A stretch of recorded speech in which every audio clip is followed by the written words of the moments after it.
To get us started, I wanted to, first of all, thank the three people in the room who are most directly responsible for making this event happen. One, of course, is the Climate Solutions Lab's program manager, Jenna Davis.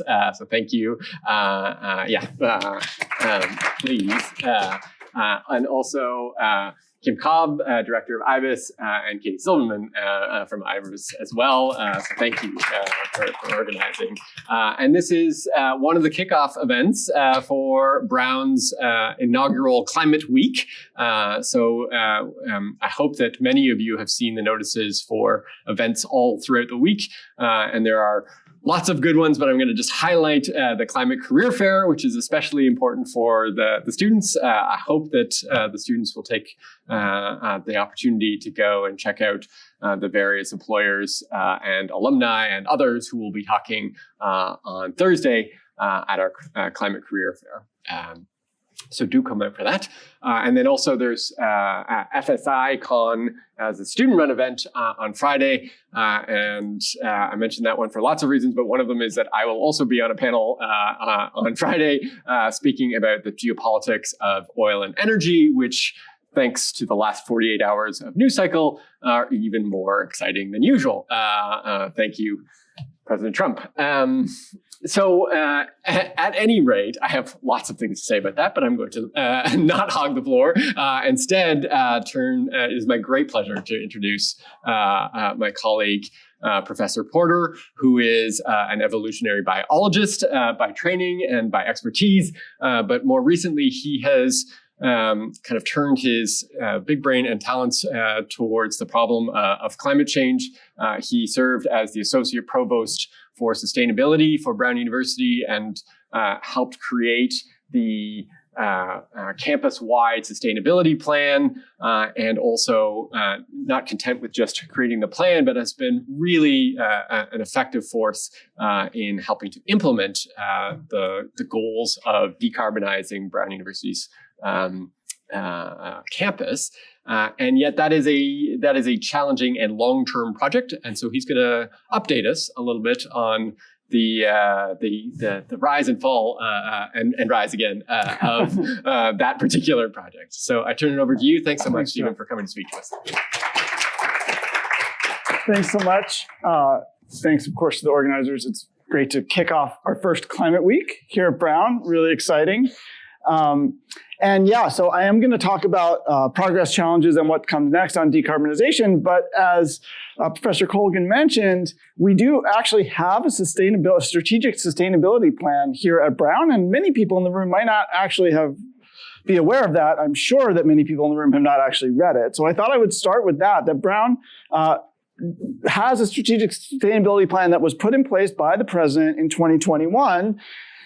And this is what she said in the sort of letter that accompanied the plan. With broad scientific consensus emphasizing the need for urgent action, organizations around the world must commit to transformative change to safeguard the natural Earth systems upon which all life depends. The acceleration of climate change, pollution, biodiversity loss constitutes a defining challenge. The Brown University Strategic Sustainability Plan is our response to this challenge. And in that response, and I should say this was a product of many years of work on the part of myself, Leah Van Wey, who's now the Dean of the Faculty, Jess Berry, who is the head of the Office of Sustainability and Resiliency in Facilities Management, and many, many, many others around the campus. We put this plan together and identified 5 pillars of sort of global importance: greenhouse gases, nutrient pollution, human health, water use and impacts, and biodiversity loss. And then a cross-cutting theme about that sort of highlighted the need for education and research in these domains. Today, I'm just going to be talking about the greenhouse gas stuff. But if you're interested in all of the other stuff, I would be more than happy to take questions about that. It was in the abstract for the talk, even though the title for the talk is about decarbonization. So I tried to play it both ways and tell you about the Strategic Sustainability Plan and then move on to decarbonization. So with begging the indulgence of those of you who have seen me talk before, I try to start all of my talks with the same video. so just bear with me. To sort of set the stage for the problem, I wonder if we can dim the lights just a touch. Can you do that from the back, or do I need to do, I have to do it from here? Advanced. The lighting programs on the wall, we said. Okay. Okay. So I just want to set the context for the discussion about decarbonization and climate change with this video. And I show this video mostly to just put it out there for those of you who speak about this stuff yourself as a way of illustrating climate change in a very concrete and I think effective way. So what this is showing you, this map is showing you, is the year 1881, shown down on the bottom. And the colors are indicating whether a place in 1881 was warmer or colder than that place was in the middle of the 20th century. So for example, here in West Africa, in 1881, it was particularly hot relative to the way West Africa was in the middle of the 20th century. Whereas, and similarly in New England, but in the Western United States, it was having a cold year in 1881. And the temperature bar over here, sorry if I'm standing in the way, temperature bar over here, for those of you who live in Fahrenheit, and those of you who live in Celsius, you can watch either way. So what we're gonna do is we're gonna go forward in time, and we're gonna go through the 1880s, and I just want you to get a sense of what natural climate variability looks like, and then see if you can detect where you think things have departed from normal.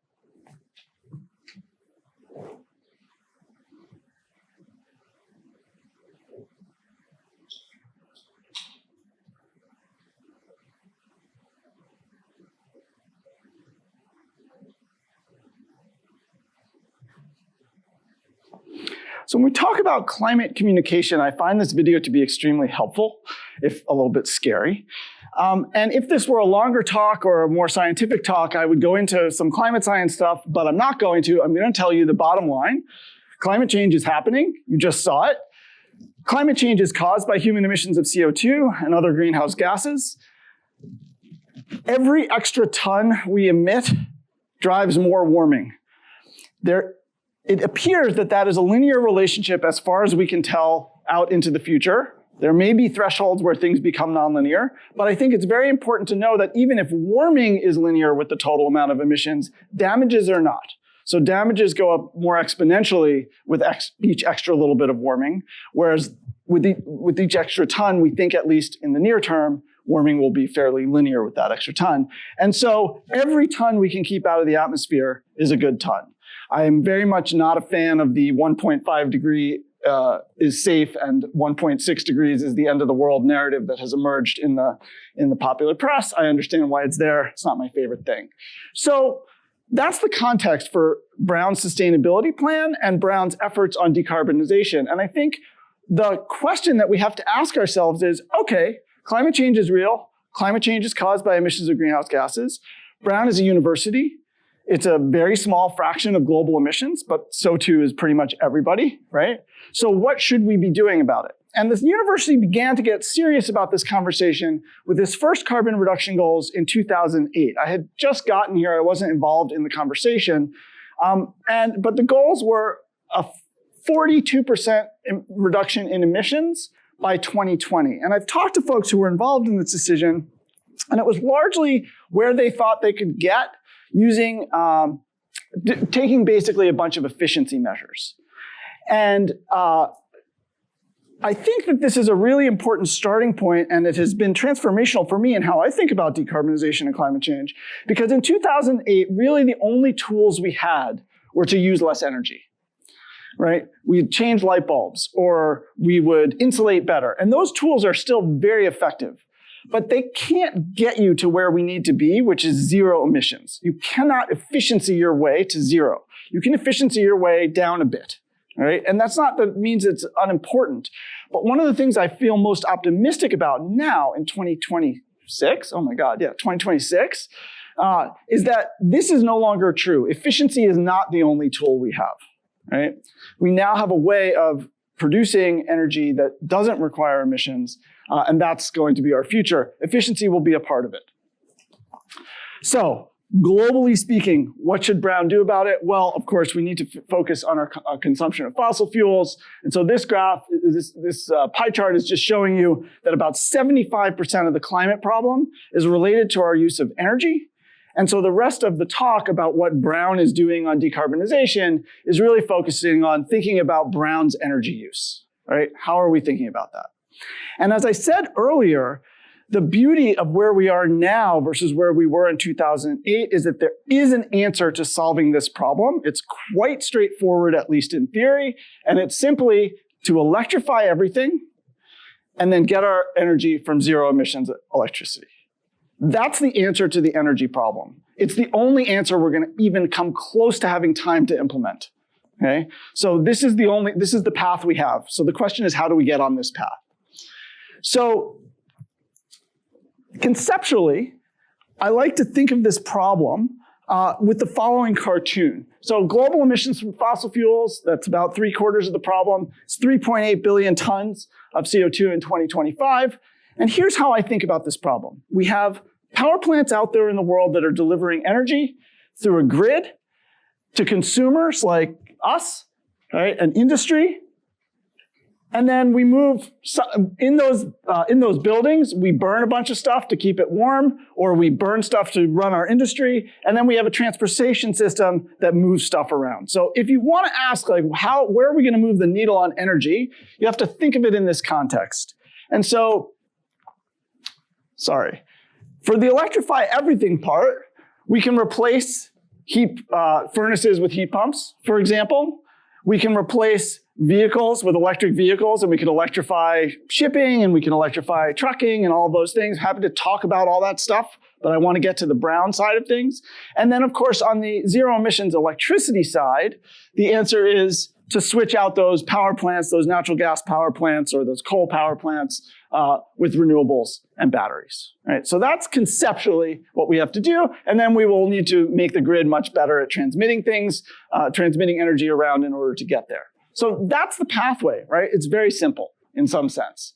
So in 2017, a group of us started to think about updating Brown's 2008 decarbonization goals and ask, okay, now that we know conceptually how to get from where we are to zero emissions, how do we actually do that? Like, how do we implement that here at Brown? Can we do that? And so to situate us on this diagram, we really live up in this corner. We don't generate our own energy. We're not a utility. We're not a power plant. In fact, we can't be a power plant. We're a nonprofit educational organization. We couldn't sell extra power for profit to the grid. Then we would get regulated as a utility, which is actually come into play when we talk about distributed heating, which I won't have time to talk about today, but happy to answer questions about. So we really live in this corner. And so a group of us got together, convened by the president and the provost, to look at how can we reduce emissions from our consumption of electricity, and how can we reduce emissions from heating and cooling, heating our buildings and transportation? How do we do that? And so we set the following goals. These goals emerged from workshop first on electricity and then on carbon in general. So the work really started in 2018. So our baseline year in 2018 was that we were emitting 52,000 tons of CO2 equivalent in 2018. So you can see we're a teeny little fraction of the global footprint, obviously. And we pledged to reduce our emissions by 75% by 2025 and to net zero by 2040. And that pledge was voted on by the corporation and approved, and off we went, right? So if you look at our emissions in our baseline year of 2018, this is what they look like. Electricity was about half, natural gas was about half. Natural gas for heating. Transportation, because we have a small campus and not a lot of vehicles, is that little orange thing. And then there's a few other things. But basically, it's really just electricity and heating. Like that's the story for Brown. So the question is, how do we eliminate this? The first big investment was an efficiency investment, which basically took the central heating facility that used to run at very high temperatures and produce steam and reduce the temperature of the water that it pumps out. And that central heating facility, for those of you who don't think about this stuff too much, is out behind the OMAC and Pizzatola. And it's those three big smokestacks. And they provide the heat for about 70% of the heat on campus. So just to give you a sense, about 4 million square feet. So there was this big investment of of money, $18 million on boiler efficiency, and we reduced our emissions by about, let's call it 10%, right? Again, you can't efficiency your way to zero. Efficiency is important, but you can't efficiency your way to zero. This was a very quick payback. The estimated cost on the payback was 7 years, so it was a good thing to do. It's not that I'm not opposed to it. It's just that it can't get you all the way there. So the next big step we took was to try and get our electricity not from on-site, but off-site power purchase agreements for zero emissions electricity. This is a standard thing. It doesn't matter where the clean electricity is generated from. We signed a long-term contract acting as the anchor tenant that allows the developer to go out and build renewables projects. This one is our biggest one. It's 240 acres in southern Rhode Island on Dry Bridge. It's on the site of a former gravel pit, so the neighbors were happy about it. We didn't have to cut very many trees, so we didn't get yelled at about it. Although, as an aside, it's not always the worst thing to cut down a few trees to put up solar panels from a carbon perspective, and I'm happy to talk about that more. People get mad at me when I say that, but I'm going to stick to it. And just to give you a sense, we don't own them. It's 115,000 panels. We promised to buy the electricity for 20 years, which gives the developer the opportunity to get good financing because Brown has good credit. So they can say, we have this client who's going to buy it. Rhode Island has a particularly generous net metering law for universities and other nonprofits in education. So it's actually financially net positive for us, and we're using that financial benefit to fund future decarbonization. And I will just say that like everywhere else in the country, and this is only getting worse, right? It was a nightmare getting this thing connected to the grid. Those panels were situated and ready to go. I mean, I used to volunteer to go down there with an extension cord and plug it in because it was taking so long. Like, it was just awful. And every 6 months, the president would say to me, "Is it plugged in yet?" And I would say, "No." And I would sort of sheepishly leave University Hall, and then I'd run into her again, and I'd have to go like this, I was like, "Why?" I walked by, but it's just like, this is the state of interconnection in the United States right now. And we definitely got hurt by that. So we spent 2 years basically not reducing our emissions, except for we did have renewables projects elsewhere come online. So the little white boxes at the top represent an investment we made in a new build Texas wind facility. Again, investment in the promising to buy the electricity. We didn't build it ourselves. And so even though our emissions, so we did get to count, by carbon accounting anyway, a reduction. But the really big reduction is when Dry Bridge finally comes online. And that essentially, that plus a couple of other power purchase agreements that we've negotiated since, eliminates on net at least our electricity emissions. So we're down now to 50% of our emissions in our baseline year of 2018. But our goal was 2025 to be down here at this black line. And so obviously electricity alone was not going to get us there. We tried many, many different things. We thought about recycled bio-oil as a drop-in replacement. We thought about renewable natural gas. We did all sorts of things. In the end, we decided to rely temporarily on carbon offsets. Happy to talk about what those offsets are. I will say that the big question there are many big questions about carbon offsets, but one of the big questions about carbon offsets is it a moral hazard because you get kind of addicted to them and don't do the hard work to actually decarbonize? And I will say that this is a concern that I had at the time, and it remains a concern. It's much, much cheaper to rely on carbon offsets, and it's very hard to convince anybody who's in charge of money that they should spend hundreds of millions of dollars instead of hundreds of thousands of dollars for the same reputational benefit, or close to the same reputational benefit. So happy to talk about carbon offsets, but in the interest of time, I'm going to skip ahead. So the next question that we had to ask ourselves, okay, we took care of the electricity, put offsets aside for a moment. How do we actually go about electrifying everything? So this is a picture that illustrates this incredibly strong commitment and conversation that we had over the last 5 years. So what I'm showing you here is a sort of schematic of the campus. Here's our central heating facility out behind the OMAC. Here's the athletic complex, Andrews and New Pembroke campus, Biomed Life Sciences, Page Robinson, the South campus, and then Prince Labs and engineering. These are sort of the major heat sinks that are all fed by a pipe that comes from the central heating plant. right? And that's what I said, 70% of the buildings on campus are heated by this thing, right? And we're burning natural gas in that. And so we hired a whole team of hydraulics engineers to look at the piping, a whole team of building engineers to go into all the buildings and look at what retrofits would be needed, a whole team of electrical people. Like these were like years and years of many consultants and lots of money spent. And the idea was essentially, how do we optimize decarbonizing this system while keeping the campus running and keeping everybody warm? Right? And that is not a trivial thing to do. We have a 24/7, 365 campus. We can only do so much. We only have so much facility staff. We can only hire police to close roads down so we can dig stuff up for, like it's a hard thing to do. And so what I'm showing you on the very right-hand side is just like, we just kept track where we were every step of the way and what everything would cost with every different option. So I'm not showing you anything about cost so that you write it down and say, this is what Brown is going to spend, but simply that any time we changed our mind about, well, maybe we should do this or maybe we should do that, we then had to run all the financial analysis to say, how is that going to affect the bottom line? So we came up with a plan. And the plan was essentially to disconnect the central heating facility from the rest of campus. And the reason for that actually is that this pipe was failing and was going to cost a fortune to replace anyway. It doesn't matter. I wanted to show you the kinds of things we explored. So we explored putting a temporary gas boiler on Page Robinson and heat pumps on Page Robinson. We explored heat pumps in Prince Labs. We explored geothermal. We drilled actually a bunch of geothermal wells.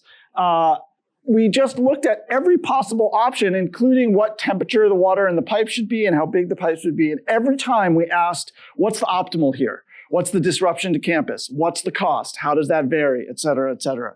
This was an enormous amount of work and a very long effort. And I would say that one of the things I learned from it is the importance of constantly iterating and changing your mind and updating as you go, but also the challenge of communicating that to leadership, because then you lose credibility if you're always changing your mind, right? And so as a scientist, I'm very comfortable with getting data and being like, oh, I was completely wrong, I'm gonna go in this direction.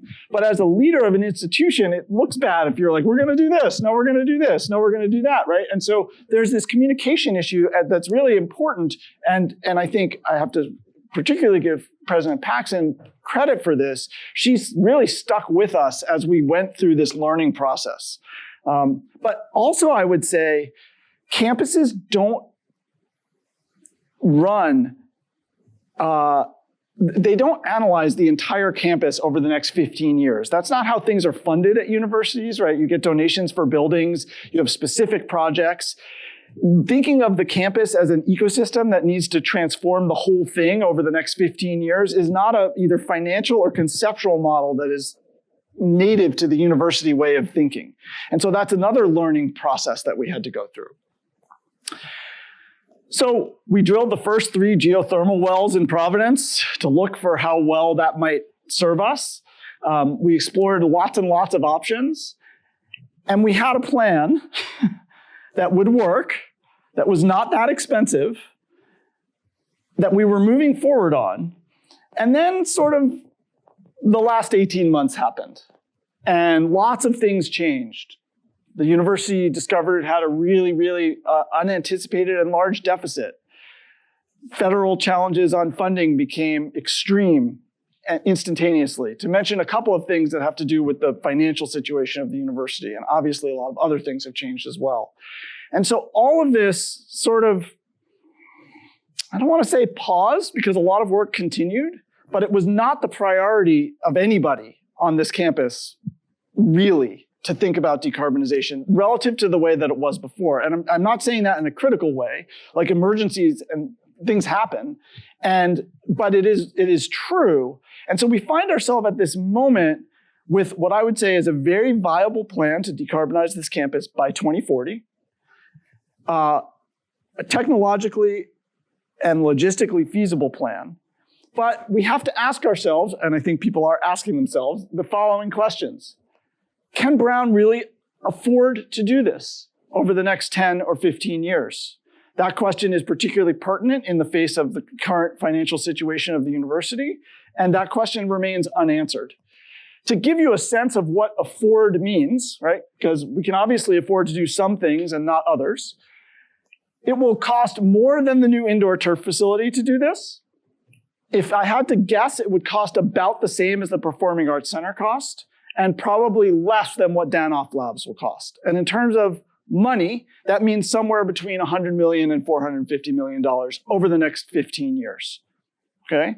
So when we ask ourselves, can we afford to do this? It really comes back to the question, what should Brown do about climate change? Right? Is this what we should do? I would argue very vehemently that it is absolutely what we should do. But this is a conversation that we are constantly going to have to ask ourselves. And we're going to have to keep asking that question every time there's a change in leadership, every time there's a financial crisis, every time there's a financial good year, right? It's all always being rethought about. If yes, we should do it, how should we pay for it? Should we try and raise money? Should it become the #1 fundraising priority of the university? Should we borrow money, right? Should we, I don't know, sell off a bunch of buildings? I don't know, like there's all sorts of ways we could potentially finance it, but it has to be financed if it's going to be a priority. Another question, and I alluded to this earlier, is it's much cheaper to buy offsets. Much cheaper, right? They're seductively cheap. And a question we might ask ourselves is, should we really spend hundreds of millions of dollars eliminating fossil fuel combustion, or should we spend potentially millions of dollars instead on offsets and then do something else good with the extra money, right? And another conversation that is happening, although I'm not super privy to exactly where they are, is should we push back our net zero goals? Should we say, well, we were very excited about 2040, but maybe 2050. And if you look at what's happening in the state right now, the same conversation is happening in the state. Professor Roberts and I have been in there testifying not to push back the goals. I would very vehemently argue not to push back the goals right now. We're in a moment of financial crisis. This is a long-term plan. We can get there, but I'm not in charge. And so that's just one argument, just like we're not in charge in any of these conversations. So I was told to go 20 minutes, and so I think this is my last slide. I think these are the lessons that I've taken from the last 5 years or so, or more now, almost 10 years of working on this in Brown. And I think it's very important to realize, it's so much different than it was in 2008. It is technologically possible and not even that difficult to eliminate fossil fuel combustion from our campus. You could not say that in 2008. It was technologically pretty much impossible and definitely financially impossible, and nobody had even looked at the logistics. We're in a much better place than we were in that regard. We have an engineering and logistical plan that would work. As I mentioned, it is not the norm for a university to have a campus-wide engineering plan that takes 15 years to implement. It's just not something that happens. And so how we maintain momentum on that through people coming and going, priorities coming and going, crises coming, new presidents or new provosts or whatever happens, right? That's a challenge. And keeping that conversation actually depends on the community continuing to be engaged. And one thing, understandably, that has also changed, at least in my opinion, is that, and it's again, this is totally reasonable. Our focus has not been on this the last 18 months. Nobody's focus on campus, a very few of us focus on campus has been this. We have had a lot of other things going on, and that's very reasonable. How you maintain momentum on a 15-year or 20-year project in the face of those things is a very challenging thing to think about, and I think requires us to think deeply about how to do that. And as a result, it will only happen, we will only decarbonize if there's a lasting committed constituency that continues to advocate for it, and if this constituency is heard regularly by leadership. Leadership is responsive to the thing that is happening now. It has to be. It has to also make long-term plans, but it's very difficult if you're not in the room to make sure that that point of view is heard. And so I think that that is true about any change or directional shift that you're trying to make, and it's certainly true here. So the message I want to leave you with on the state of decarbonization is not one that is, I'm not discouraged. I'm not wildly optimistic either. We are at a moment of choice on this. And it's unclear to me what choice is going to be made and how that will affect the timing. We've made enormous progress since even since the 2021 sustainability plan was put out. And we have a lot of momentum. And if we can keep advocating for it, and there's community consensus that this is an important thing, we can get there. And I hope that that's what we do, and we will see. So I'm happy to take any questions.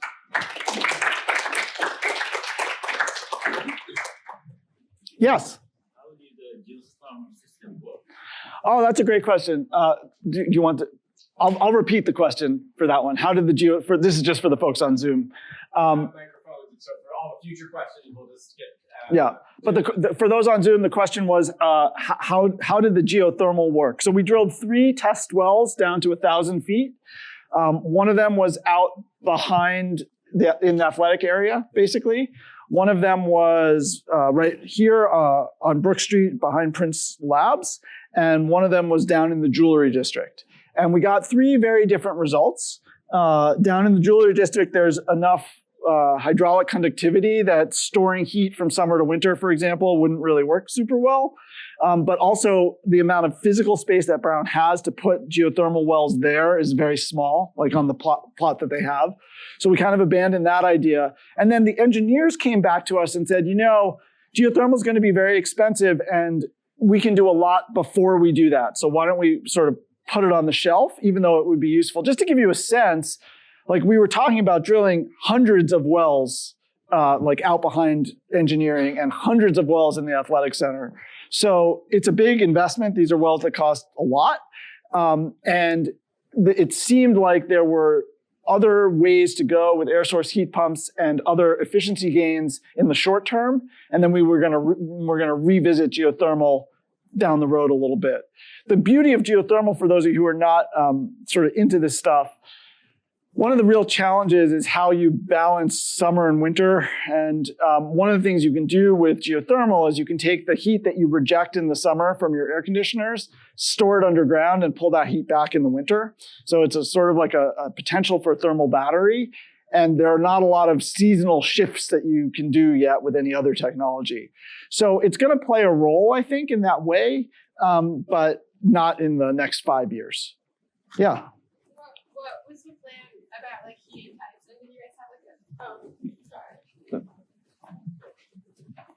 a for the heating type plan, was it like all air source heat pumps? And did you have a payback period for that Great question. upgrade? So the question, yeah. So there's two great questions actually. So no, it wasn't all air source heat pumps because of both of the geothermal, but there's also on a campus where there's connected buildings, there's a lot of opportunity for heat recovery. A lot of buildings have chillers and heating at the same time. So the chillers are rejecting heat, which if you can move heat around, you can use, right?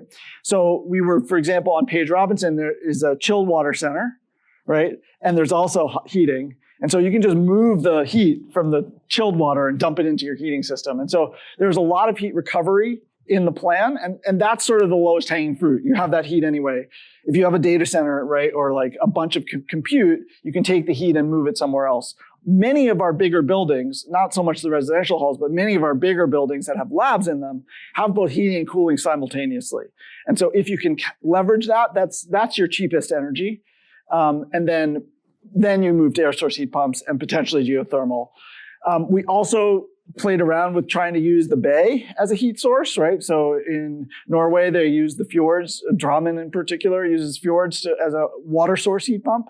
We ruled that out based on the depth of the Seekonk River and the complexity of getting permission. But actually, we also explored, like there's a tunnel that goes under Brown, and we actually explored drilling geothermal from the tunnel. So like not the bus tunnel. But there's an abandoned tunnel, and we talked to DOT and like who had the right to that, and did a whole analysis of like, could we go into the tunnel and drill the wells from there? And the goal there was to minimize campus disruption.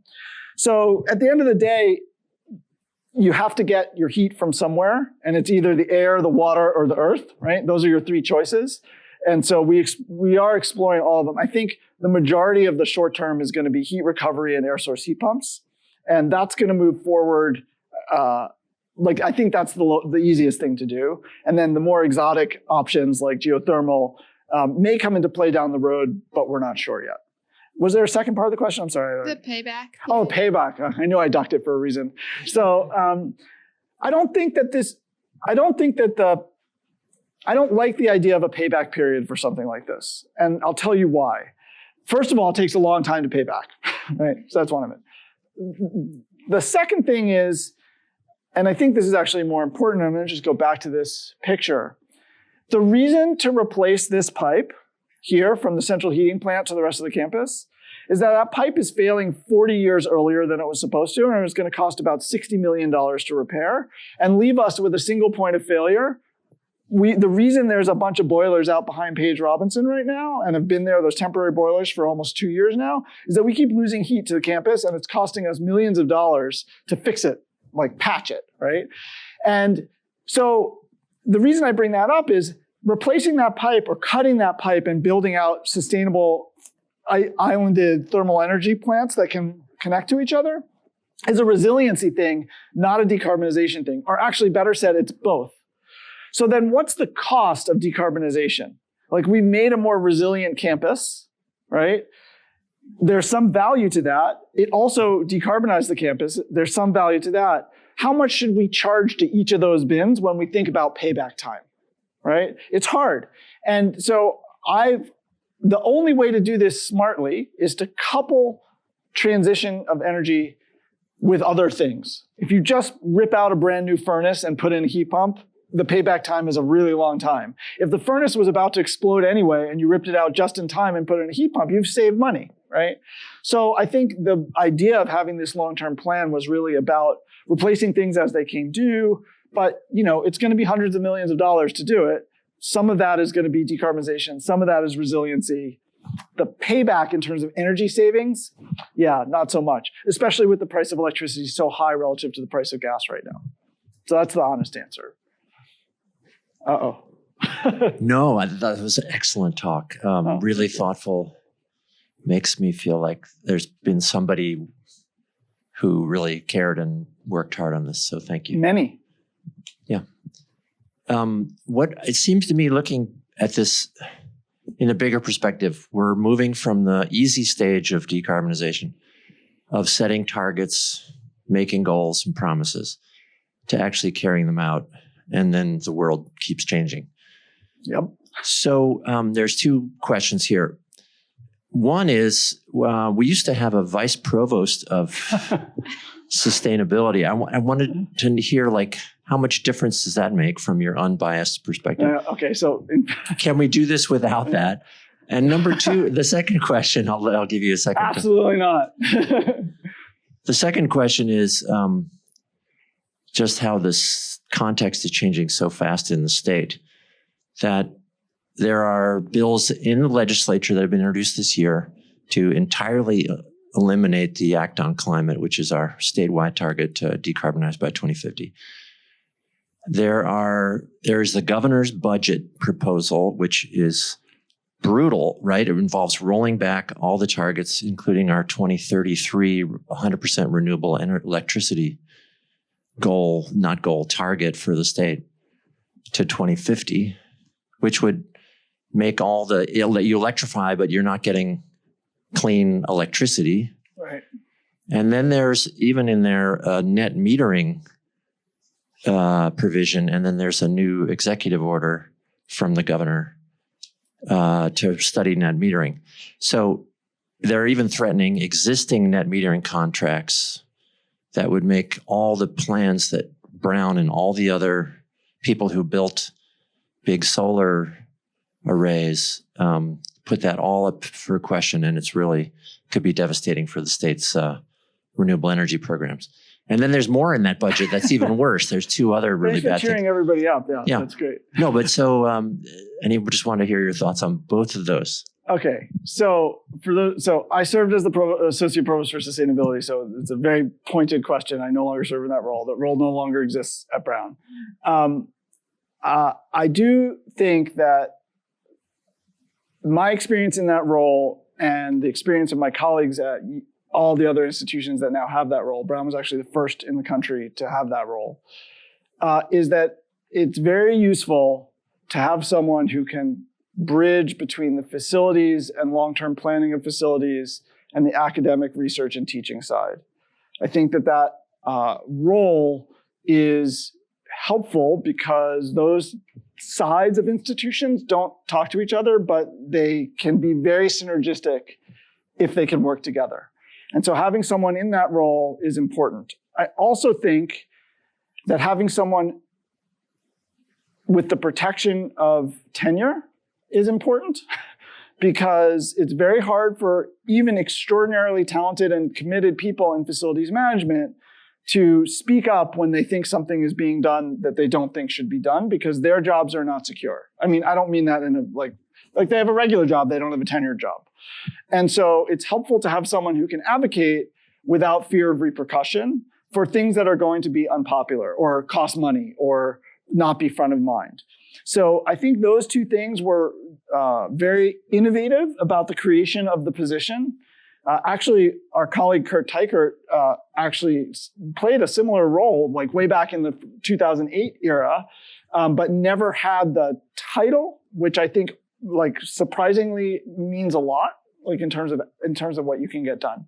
So I'm not at all unbiased, and I very much love having that job, but I would say that those are the things that I think that job brings to the conversation that is harder to do without it. With regards to the state goals, I mean, it's just a disaster. It's just a mess all over the place. It's not over. But I would say that in the light of the state goals, I think there are a couple of things that Brown could really show leadership on. So we could continue and not abandon our goals. We could proceed with a plan that will work and will cost as much as one building that we're building over the next 15 years, not now. Like it's not a bill today, although it is substantial bills today, but it's not the whole thing all at once. So we could do that. We have had members of the Sustainability Corporation ask us about adding batteries to the solar array. At the time, it was sort of a little, it was ancient times, like 2 years ago. Batteries have changed a lot, right? And they continue to change. And so if the net metering credit goes away for so-called intermittent renewables, it may not go away in terms of energy arbitrage or using batteries to suck up extra solar during the day and use it at night, or suck up excess offshore wind, should we ever be blessed enough to get it, right? In reality, to suck up excess offshore wind and use it. So there's ways that Brown could really establish leadership in the state and show the state that it isn't a lost cause and that we shouldn't abandon ship just because the winds are blowing against us at this moment. I think that's a role we could play as a university, and I would hope that we play as a university. Whether or not that sets an example that the state then follows or not, I can't tell you. But I can tell you that they're not going to follow. We don't want them to follow us if we abandon, right? So we want to, in my opinion, we got to keep pushing and hope that we can drag the state and others and provide an example for them that that they can follow. I think maybe one more. We have a class coming in, so maybe one more. Okay. All right, great talk, and thanks for your efforts on this. The size of the solar farm, I guess, is quite a bit bigger than the size of our campus in terms of acreage, right? And that would be, are we taking all the power? 100%. Would that basically double then in size if we get the heating on that? Great question, yes. And then the follow-up, I guess, is like, what other campuses around the country or internationally are doing a good job on this? Are they typically campuses with large areas because of that reason? So we don't own the solar. So the solar field is about 240 acres. I don't remember the total footprint of Brown, but it's smaller than that, I think. Anyway, so we don't own it. We just are contract. No campus is producing all of their electricity on site. Like it's just it doesn't scale that way. So yes, we would probably at least need to double our electricity consumption as we switch to heat pumps. There's a little bit of question just in terms of the efficiency of the heat pump relative to the efficiency of the current system. We won't need to replace all that energy because a lot of it is thermodynamically waste energy anyway. But we will need to double or slightly more than double our electricity consumption. But I think the bigger challenge is that our pattern of usage will change. We'll winter peak instead of summer peak, which doesn't match up super well with our solar panels. The big, when we put this plan together, it looked like offshore wind was coming in big numbers, which would provide, even if Revolution Wind comes online as promised, right? That's 25% of the state's electricity load will be supplied by that 400 megawatts that we're getting. So we were anticipating that our mix was going to get much cleaner because of that, right? And so, but we were committed to going out and getting more power purchase agreements for whatever. And just to follow up on that, one thing I didn't put up here, but a question that you all might ask yourself. So just to be clear, we buy the electricity from the site, right? And we get the renewable energy credits that come with that. Every megawatt hour of electricity that's generated generates a renewable energy credit. Brown gets that. We retire it. That means no one else can use it, and we get to claim it against our emissions. One thing we could do, and by the way, renewable energy credits generated in New England are very expensive relative to renewable energy credits generated in Texas, for example. So one thing we could do is we could take our $39 RECs, or whatever they are, generated in New England, and we could sell those RECs on the market, and we could buy $4 RECs or $2 RECs from Texas, and we could use that difference to fund decarbonization, right? Maybe that's a good idea. On the other hand, is it really going to fund decarbonization? Or is it going to go into a general fund because the university is in a financial crisis and we need money for everything? And I'm not insinuating that that's what would happen. I'm saying this is the reason for the long-term lasting committed constituency, because once once that money is there, it's going to require institutional memory to make sure that it keeps going where it was originally promised to go. And that's hard to do over a long time period. Like we're not all going to be here in 2035, right? And so I'm not saying we should or shouldn't do that. I'm saying this is a very complex moving pieces sort of situation. And I think it's very interesting. It's very important. And the answers are not always very clear about what we should do. I feel like offsets was another one of those as well. Let's take one more minute to do Katie's question. Okay. Sorry, Andy. If I didn't answer, we can, yeah. This is a good concluding question. We are live streaming on YouTube. We've got about 36 people watching, which is great. Hello, That's YouTube. And there's I called for 1 million. next time. Yeah. My colleague is feeding me this question. There's an alum on YouTube asking, is it possible for Brown alumni to donate to this decarbonization effort? So that's a great question. That's a great question. I feel like you're the person who should answer that question. No, I really feel like you should answer this question. Yeah. Yes, there is a sustainability fund that alumni can contribute to. And Advancement, Alumni Relations, IVAS can help you find that if you can't find it. But absolutely, yes, there's a discrete fund for alumni to do just that. Thanks, Katie. Perfect ending question. Thank you, everybody.